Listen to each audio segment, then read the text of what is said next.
Assalamualaikum warahmatullahi wabarakatuh. Jumpa lagi pada kupas kitab Kifayatul Akhyar, kajian Ramadan SMP Islam Al-Azhar 9 Bekasi. Kita masih membahas tentang i'tikaf, yaitu rukun yang ketiga, yaitu orang yang beriktikaf. Apa syarat orang yang beriktikaf? Apakah setiap orang bisa beriktikaf? Ada ketentuan orang yang iktikaf harus gini. Nah, itulah pembahasan kita hari ini. Alhamdulillah, Allah berikan kita nikmat sehat. Salawat serta salam juga kita sampaikan kepada Rasulullah Sallallahu Alaihi Wasallam, keluarga, sahabat serta para pengikutnya hingga akhir nanti. Silakan dibuka kitabnya Ar-Ruknu As-Salisu, rukun yang ketiga. Jadi ada 4 rukun. Kajian kita pada pertemuan sebelumnya, ya, rukun 1 dan 2 sudah dibahas. Rukun pertama adalah niat, rukun kedua adalah diam di masjid. Kemudian sekarang masuk pada rukun yang ketiga, al-mu'takifu, orang yang beriktikaf. Ini menjadi rukun, salah satu bagian dari sahnya iktikaf. Ada niat, ada tinggal, ada orangnya yang berniat iktikaf tadi. Nah, sekarang apa syarat mu'takif? Wa syartuhu, dan syaratnya orang yang iktikaf adalah al-islamu, Islam. Dia harus beragama Islam, tidak boleh non-muslim kemudian niat dia iktikaf masuk ke masjid, tidak sah. Wal aqlu, dan syarat yang kedua mu'takif itu harus berakal, bukan orang yang hilang akal atau gila dan sebagainya. Wan naqa'u minal haidi wan nifas, dan bersih dari haid dan nifas. Wal janabah, dan bersih dari janabah, ya, tidak sedang haid, ya, tidak sedang nifas, dan tidak sedang memiliki hadas besar atau junub. Wa yasihhu, dan sah i'tikaful abdi, i'tikafnya seorang hamba sahaya. Jadi kalau dulu ada zaman perbudakan, seorang hamba pun dia boleh i'tikaf, sah, ya, tetapi ada syarat, harus diizinkan oleh tuannya, gitu ya, harus ada izin. Jadi kalau dia berangkat saja tidak boleh, karena dia adalah tawanan dari tuannya. Wal mar'ati, dan sah i'tikafnya seorang wanita, ya, tentu dengan biizni az-zauji, dengan izin, sesuai dengan izin, sudah izin kepada suaminya. Kalau tadi biizni sayyid, dengan izin tuannya, majikannya, itu baru sah. Nah, ini seorang istri boleh dia iktikaf dan sah asalkan diizinkan oleh suaminya.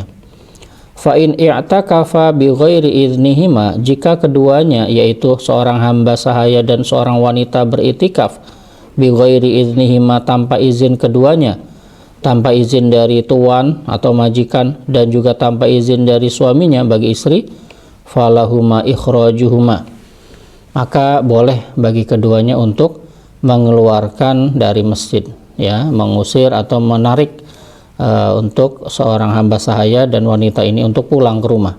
Ikhraj, mengeluarkannya dari masjid. Wala yasihhu, dan tidak sah i'tikafus sakran, i'tikafnya orang yang mabuk, li'adamin niyah, karena tiada adanya niat, ya, harus dengan kesadaran. Dan itu niat, kesadaran tadi harus dari orang yang sehat akalnya, bukan orang yang mabuk, bukan orang yang gila dan sebagainya, yang hilang akal. Jadi ini syarat ketiga. Tidak sembarangan orang bisa beriktikaf. Ternyata seorang wanita, ya, ibu-ibu, anak-anak perempuan, demikian tidak boleh kita iktikaf tanpa izin suami atau orang tua, ya, untuk anak perempuan. Tapi kalau untuk yang lainnya secara umum, laki-laki bukan hamba sahaya, dia orang merdeka, maka dia sah-sah saja untuk iktikaf, asalkan dia Islam, kemudian berakal, dan juga bersih dari haid, nifas, dan juga hadas besar. Kita lanjutkan rukun yang keempat, ar-ruknu ar-rabi'u, rukun yang keempat, al-mu'takaf fihi, tempat yang dijadikan iktikaf. Seperti apa tempat tersebut? Syaratnya wa syartu al-masjid kama marra, dan syaratnya adalah masjid. Syaratnya masjid sebagaimana yang sudah disebutkan. Jadi iktikaf, ya, wa syurita al masjid, dan disyaratkan itu adalah masjid sebagaimana yang telah lalu. Wal jami' aula, dan masjid jami' itu lebih utama. Masjid jami' itu digunakan untuk Jumatan. Yang disebut masjid adalah tanahnya sudah diwakafkan, itulah masjid. Masjid jami, ada masjid ghairu jami. Masjid jami itu berarti buat Jumatan, dan itu menjadi syarat sahnya iktikaf adalah ada di masjid jami, masjid yang dibuat untuk Jumatan. Li'alla yahtaju ilal khuruj, agar dia tidak membutuhkan untuk keluar, ilal jum'ati, saat melaksanakan sholat Jumat, karena dia berada di masjid jami. Ketika Jumatan dia nggak perlu keluar, dia ada di situ terus, jadi iktikafnya tidak batal. Wali annal jama'ata fihi aktsar, karena sesungguhnya berjamaah di dalam masjid jami aktsar, lebih banyak dibanding masjid yang ghair jami.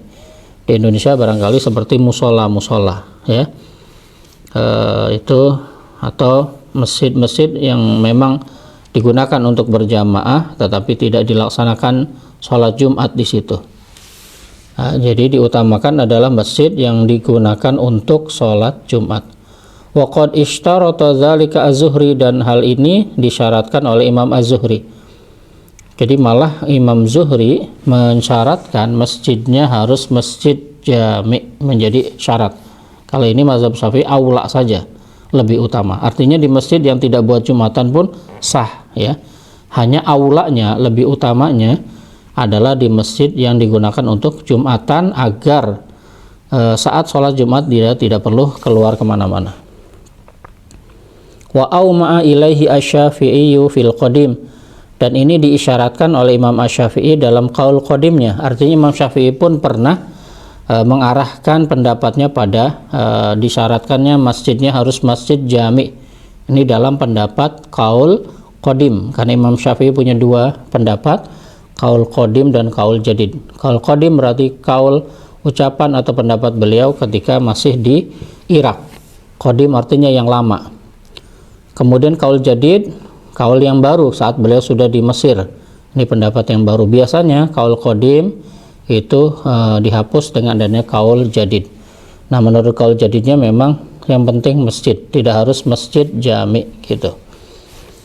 Wallahu a'lam, dan Allah Maha tahu. Inilah syarat-syaratnya, ada 4. Agar sah iktikaf kita harus ada niat, dan dalam niat tadi ada evaluasi diri ya. Pentingnya kita iktikaf, bagaimana kita meniatkan iktikaf ini untuk apa. Kemudian yang kedua harus ada tinggal di masjid. Kemudian yang ketiga orangnya seperti apa yang akan iktikaf, ini ada syarat-syaratnya. Yang keempat adalah tempatnya ya. Tempatnya di mana, itu menjadi syarat sahnya beriktikaf. Demikian yang bisa disampaikan pada pertemuan kali ini.